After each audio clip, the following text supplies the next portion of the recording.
우리 주님은 우리에게 생명 주시고 구원 주시고 성령 주시고 믿음 주시고 축복 주시며 자기 전부를 내어 주시는 그러한 주시는 분이십니다. 그러다 보니까 우리는 주님을 늘 주시는 분으로만 인식하려는 경향이 있습니다. 그러나 주님은 우리에게 주시는 분인 사실이지만 동시에 그분은 우리 삶에서 무엇인가를 제거하시는 분이시기도 하고 우리에게서 뭔가를 제거하시는 분이시기도 하다라는 이 사실, 이 교훈을 우리는 잊어서는 안 됩니다. 오늘 본문 요한복음 8장은 7장과 함께 우리가 살펴봤던 7장과 함께 여전히 초막절을 배경으로 하고서 주어진 메시지인데요. 오늘 본문을 통해서는 무엇인가를 제거하시는 예수님에 대해서 좀 살펴보려고 합니다. 예수님이 우리의 삶 가운데서 나에게서 무엇을 제거하시는가? 그래서 우리는 제거하시는 예수님과 관련하여서 예수님이 어떤 분인지 두 가지로 살펴보려고 합니다. 그 첫 번째는 예수님은 정죄를 제거하시는 하나님이다라고 우리에게 오늘 본문을 통하여 말씀하고 있습니다. 여러분, 오늘 본문이 가늠한 여인이 현장에서 붙잡혀 온 그러한 장면으로 시작이 되고 있죠. 8장 3절과 4절을 보시면요. 예수님께서 성전에서 말씀을 지금처럼 이렇게 설교를 하고 계셨던 것 같아요. 어쨌든 말씀을 선포하고 있는데 좀 무례하기도 한데 서기관과 바리새인들이 음행 중에 잡힌 여자를 끌어와서 말씀 전하고 있는 예수님 앞에 세워요. 그리고 나서 선생님, 이 여자 가늠하다가 뭐요? 현장에서 붙잡혔다. 현장에서 가늠하다가 붙잡혔다. 이러면서 붙잡아온 그 여인의 장면으로 시작이 됩니다. 그리고요, 5절에 보니까 이 여자를 앞에다 세워놓고 모세 율법에는 이 여자를 돌로 치라고 명했는데 당신은 어떻게 할 겁니까? 라고 말하는데 6절에 보니까 이건 예수님을 시험하기 위한 것이었어요. 어쨌든 가늠하다가 현장에서 붙잡힌 여자를 예수님 앞에다 세워놓고 예수님에게 당신은 어떻게 할 건데? 라고 이렇게 묻고 있는 것이죠. 자, 그런데 이 상황 속에서 오늘 예수님은 매우 독특한 행동을 우리에게 보여주고 계세요. 예수님이 뭘 하셨는가? 6절에 다시 보니까요. 셋째 줄 한번 읽어주시겠습니까? 시작. 예수께서 몸을 굽히사 손가락으로 땅에 쓰시 가늠하다가 현장에서 붙잡힌 여인을 앞에 두고서 하나님이 자신의 몸을 굽히셨어요. 그리고 땅에다가 뭘 쓰셨대요. 예수님께서 지금 어떻게 할 겁니까? 모세 율법에 명확하게 돌로 치라고 되어 있는데 당신은 어떻게 할 겁니까? 라고 묻는데 몸을 굽혀서 땅에다 뭘 쓰셨다 이렇게 말하고 있습니다. 7절과 8절을 보시면요. 예수님께서 뭘 쓰시니까 그들이 묻기를 맞이 아니하고 일어나 이르시되 너희 중에 죄 없는 자가 먼저 돌로 쳐라. 뭔가 쓰시고 나서 너희 중에 죄 없는 자가 먼저 돌로 쳐라. 이렇게 말씀하시고 나서 8절을 보시니까 또다시 몸을 굽혀서 또 손가락으로 뭘 땅에 쓰셨다. 하나님이신 그분이 친히 뭔가를 쓰셨다. 두 번이나 뭔가를 쓰셨다. 이렇게 기록이 되어 있습니다. 예수님 뭘 쓰셨을까요? 땅에다가. 어떤 사람은 거기에 서서 이 여자를 고발하고 있는 사람들의 이름과 그리고 그 사람이 지은 아무도 모르지만 은밀하게 지었던 모든 죄들을 예수님께서 낱낱이 기록하셨다 이렇게 말하는 사람도 있고 어떤 사람은 예수님께서 계명을 쓰셨다 이렇게 말하는 사람도 있어요. 그런데 우리는 성경이 예수님께서 그때 뭘 쓰셨는지를 말해주지 않기 때문에 예수님께서 뭘 쓰셨는지 확신할 수는 없어요. 확실히 알 수는 없단 말이에요. 그렇지만 지금 이 예수님의 모습은 구약에 나와 있는 하나님을 고스란히 반영하고 있다는 것을 우리는 알게 됩니다. 여러분 구약 성경에 출애굽기에 보면요. 하나님이 자기 백성을 너무 사랑하셔서 구원해 내셨죠. 그리고 시내산에서 언약을 맺으시고 그들에게 뭘 주십니까? 율법을 주세요. 십계명을 주세요. 자, 그런데 그때에 출애굽기 31장 8절을 보시면요. 18절에 보시면 여호와께서 시내산 위에서 모세에게 이르시기를 마치신 때에 증거판 둘을 모세에게 주시니 이는 돌판이고 하나님이 어떻게 하신 거예요? 친히 쓰신대요. 친히 쓰셨다라는 표현이 여기에 나오고 있어요. 그러니까 하나님은 사랑하는 자기 백성을 위하여서 언약을 맺으시고 이제 그들을 사랑하셨기 때문에 율법 십계명을 기록하여서 친히 쓰셔서 그것을 주셨어요. 그런데요. 이때에 그들의 백성이 무엇을 하고 있었습니까? 산 아래에서 금송아지 만들어 놓고 우상 숭배, 영적인 간음을 하고 있었고 현장에서 붙들렸어요. 모세도 봤어요. 현장에서 간음하다가 그들이 현장에서 붙들렸단 말입니다. 이 일로 인하여서 하나님과의 언약도 깨지고 하나님과 맺었던 관계도 다 깨어졌단 말입니다. 그런데 그때에 또 하나님께서 어떻게 하셨습니까? 34장으로 넘어가 보시면 1절에 보니까 완전히 간음하다가 현장에서 붙잡혔어요, 그들이. 그런데 여호와께서 모세에게 이르시되 너는 돌판 둘을 처음 것과 같이 다듬어 만들고 네가 깨뜨린 처음 판에 있던 말을 내가 그 판에 다시 쓰겠다. 이렇게 말씀하시고 그 다음 절 보니까요. 28절에 보니까 모세가 여호와와 함께 40일 40야를 거기 있으면서 떡도 먹지 아니하였고 물도 마시지 아니하였으며 여호와께서는 언약의 말씀 그 십계명을 그 판에 다시 두 번째 기록하셨다. 이렇게 말씀을 하고 있어요. 범죄한 그들을 놓고서 하나님이 다시 사랑의 메시지, 사랑에서 주신 율법 계명을 다시 두 번째로 쓰셨어요. 이걸 통해서 34장 4절부터 6절까지 보시면 모세가 돌판 둘을 처음 것과 같이 깎아 만들고 아침에 일찍 일어나 그 두 돌판을 손에 들고 여호와 명령대로 시내산에 올라가니 여호와께서 구름 가운데 강림하사 그와 함께 거기 서서 여호와 이름을 선포하실세. 읽습니다. 시작.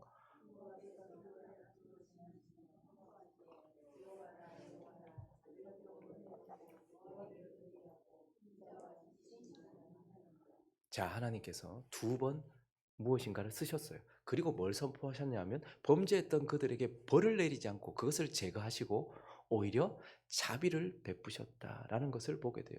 두 번 무엇인가를 쓰셨던 하나님의 모습 속에서 그들에게 벌을 내리셔야 하는데 벌을 내리지 않고 은혜와 자비를 내리시고 노하기를 더디하셔서 그들을 용서하셨던 그 하나님의 모습, 자비를 베푸셨던 그 하나님의 모습을 예수님께서 지금 고스란히 지금 이 장면 속에서 그 현장에서 가늠하다가 붙잡힌 여인에게도 통일하게 이 모습을 통해서 자비를 베풀고 있다라는 것을 보게 돼요. 그렇지만 오늘 본문은요. 거기에서 한 걸음 더 나아가서 더 큰 은혜를 보여주고 계십니다.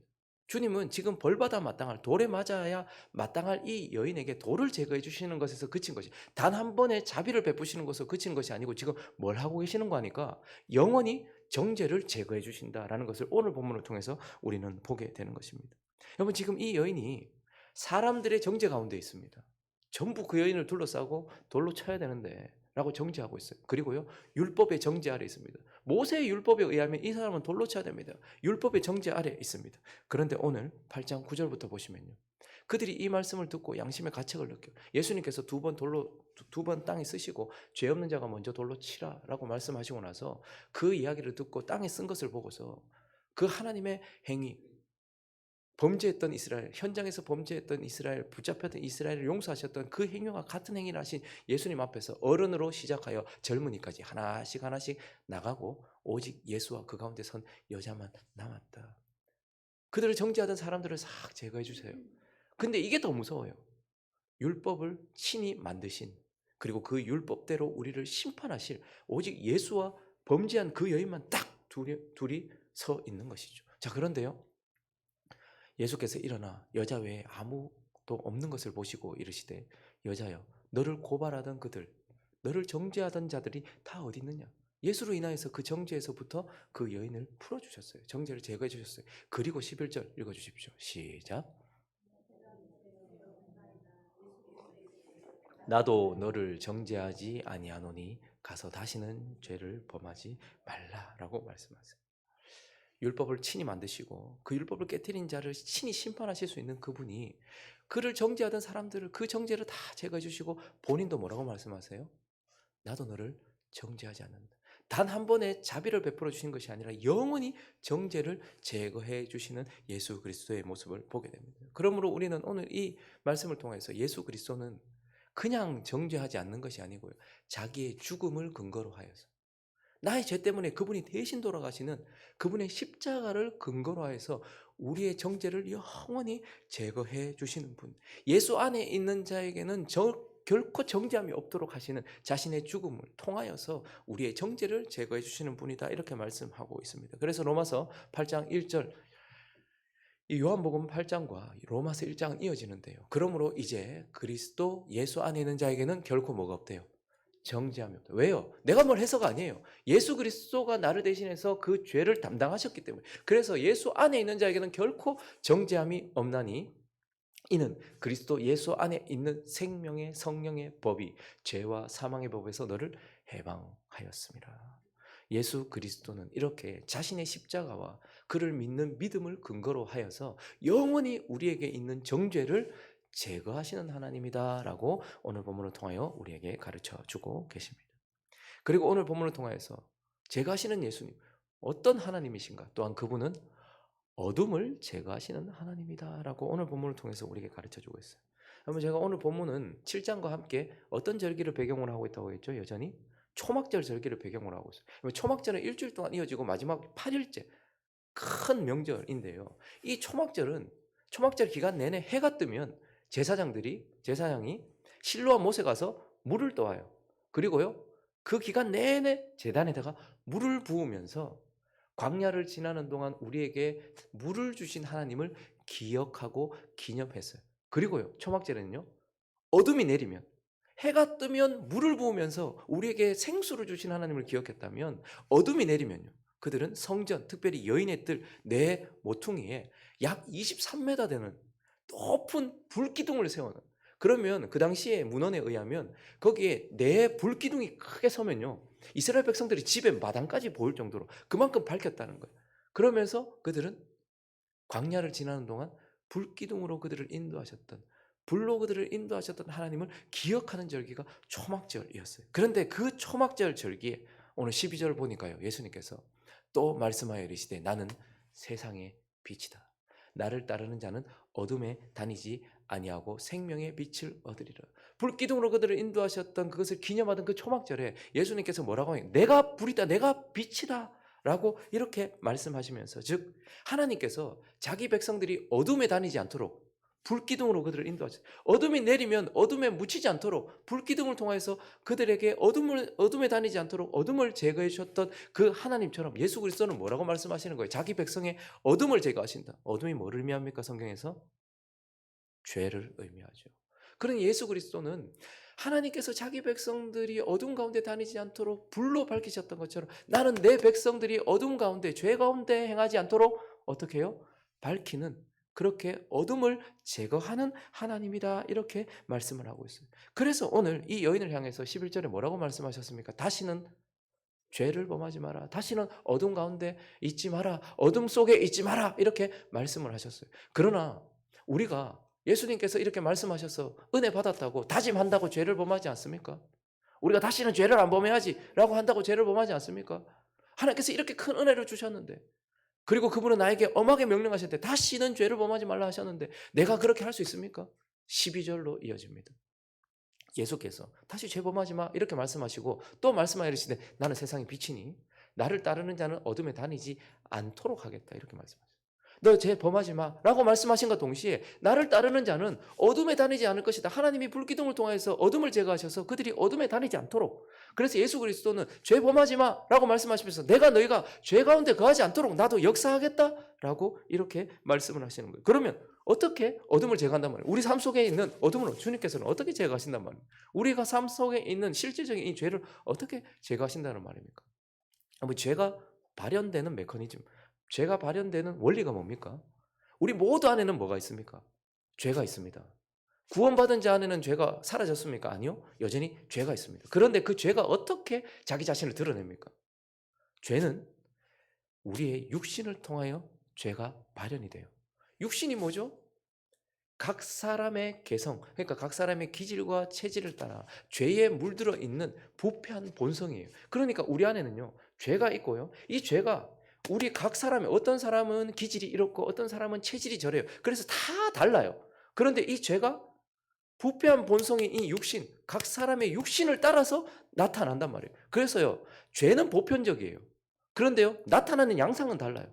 각 사람이 다 다르기 때문에 어떤 사람은 이 죄가 음란하게 만들고요. 어떤 사람은 이 죄가 그 사람의 기질과 체질에 따라서 거짓되게 만들고요. 어떤 사람은 이 죄가 그 사람이 늘 비난하는 사람으로 만들고요. 어떤 사람은 그 죄가 늘 자기 자신을 비하하는 뭐 이런 식으로 여러 형태로 나타나는 것이죠. 그러니까 죄는 보편적이지만 각 사람의 부패한 본성은 각 사람의 기질과 체질에 따라서 다 달라요. 근데 이 죄가요, 육신을 통해서 나타난단 말입니다. 그래서 육신을 통해서 죄가 발현되려고 하고 있는데 예수님께서 이 죄를 어떻게 제거하시는가? 로마서 8장 1절로 다시 가보시면요. 자, 먼저 정죄를 제거하시는 하나님. 자신의 십자가를 근거로 해서 그리스도 예수 안에 있는 자에게는 결코 정죄함이 없나니 이는 그리스도 예수 안에 있는 생명의 성령의 법이 죄와 사망의 법에서 너를 해방하였습니다. 그리고 이제 이렇게 말씀하고 있습니다.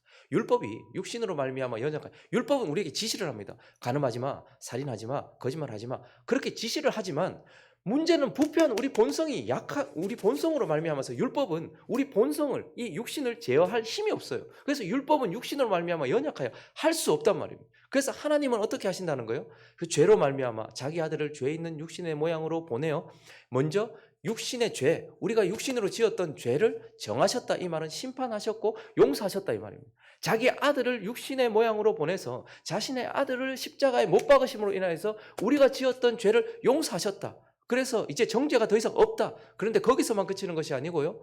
이제 여전히 우리 안에는 옛사람, 육신이 남아있단 말입니다. 죄가 남아있고 죄가 육신을 통해서 발현된단 말입니다. 그래서 우리가 육신을 따르면 반드시 죄를 범하게 되어 있단 말이에요. 그래서 이제 어떻게 하시는 거 하니까 우리 속에 성령을 보내셔서 육신을 따르지 않고 영을 따라 행하는 우리에게 율법의 요구가 이루어지게 하려 하심이니라. 육신을 따르는 자는 육신의 일을, 영을 따르는 자는 영의 일을 생각하나니 육신의 생각은 사망이요 영의 생각은 생명과 평안이라. 자, 그러니까 우리 안에는 죄가 들어왔어요.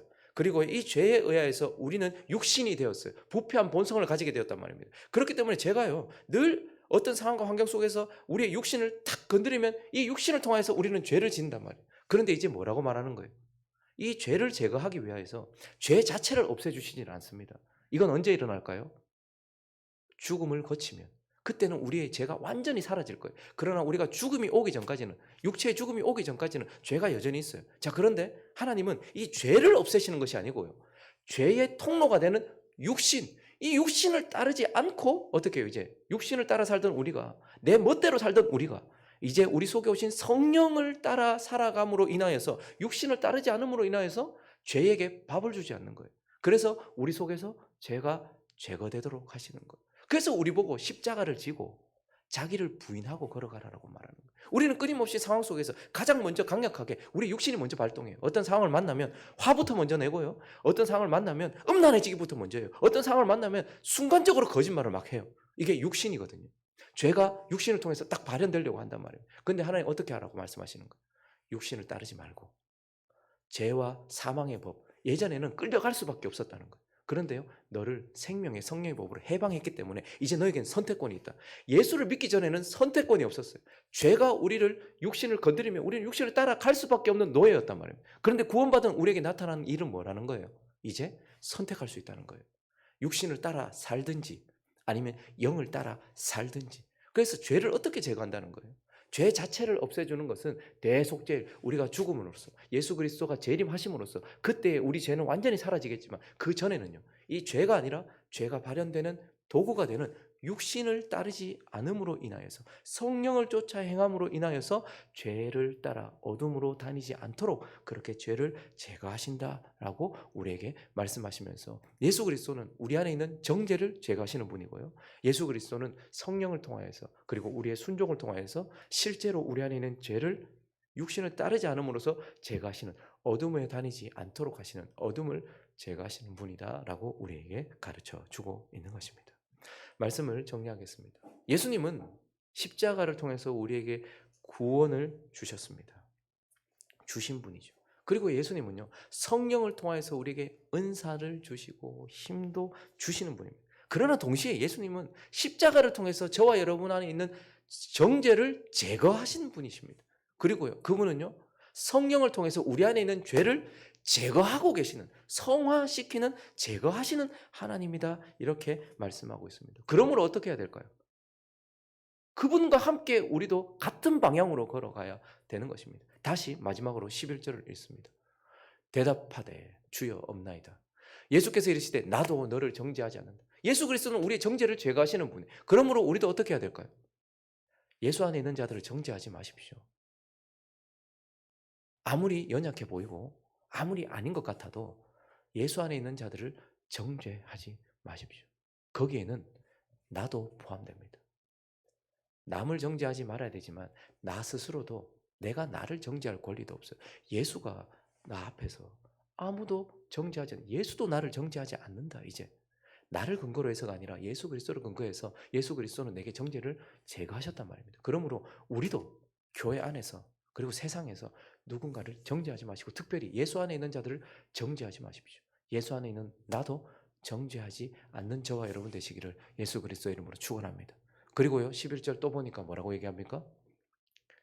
가서 다시는 죄를 범하지 말라. 예수 그리스도는 지금 성령을 쫓아 행해라. 너희가 성령을 쫓아 행해라. 육신을 따르지 마라. 자기를 부인해라. 십자가를 지라. 그러면 내가 너희가 어둠에 다니지 않도록 하겠다. 너희 죄를 성령을 통해서 제거하겠다 말씀하시면서 우리에게 죄를 범하지 말라 말씀하시니 그 어둠을 제거하시는 내 삶 속에 죄를 제거하시는 그분과 함께 우리도 어떻게 해야 되는 겁니까? 죄를 제거하는 거예요. 다시 말하면 성령을 따라 사는 거예요. 육신을 따르지 않고 성령을 따라 삶으로써 정죄를 제거하시고 어둠을 제거하시는 그 예수 그리스도와 함께 우리 또한 정죄하지 아니하고 죄 가운데 거하지 않는 삶을 살아가기로 다짐하는 저와 여러분 되시기를 예수 그리스도 이름으로 축원합니다.